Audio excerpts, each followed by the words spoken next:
আজি ঘৰৰ কাম কৰি আছিলো,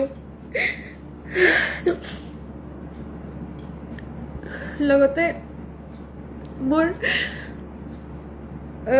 এজন ৰিলেটিভৰ লগত কথা পাতি আছিলো। কথা পাতি থাকোঁতে বহুকেইটা ফোন আহিল মোৰ তাতে, যি মানুহবিলাকে মোক ফোন নকৰে। আৰু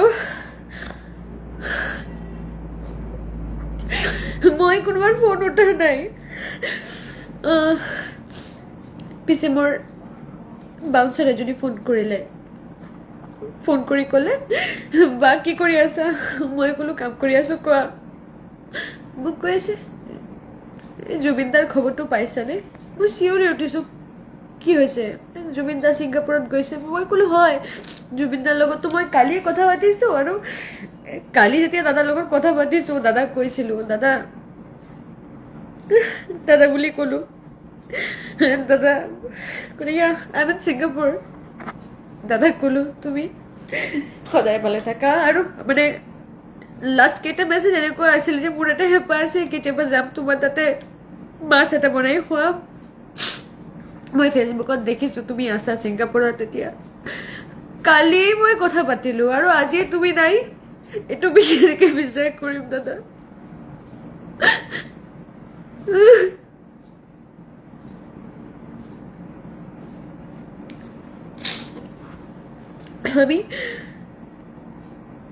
আমি সবসময় ভয়ে ভয়ে থাকতাম যে জুবিন দা এত ড্রিঙ্ক করে, কোনোদিন যদি কিছু হয়ে যায়, কোনোদিন যদি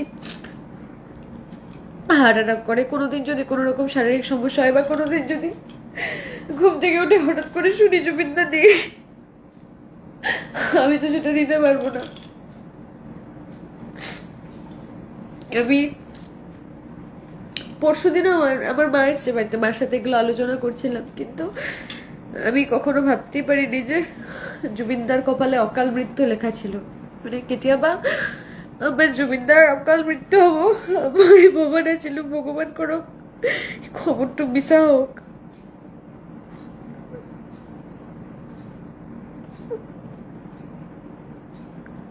বহু মানুহে মোক ফোন মাৰি আছে, কিছুমানে ফোন কৰি তোমাৰ বাইত লাগে, বাইটো বিচাৰি আছে, কিন্তু মই এতিয়া এইবিলাক মানে এইবিলাক দিব মই এনেকুৱা অৱস্থাত নাই। মই এতিয়া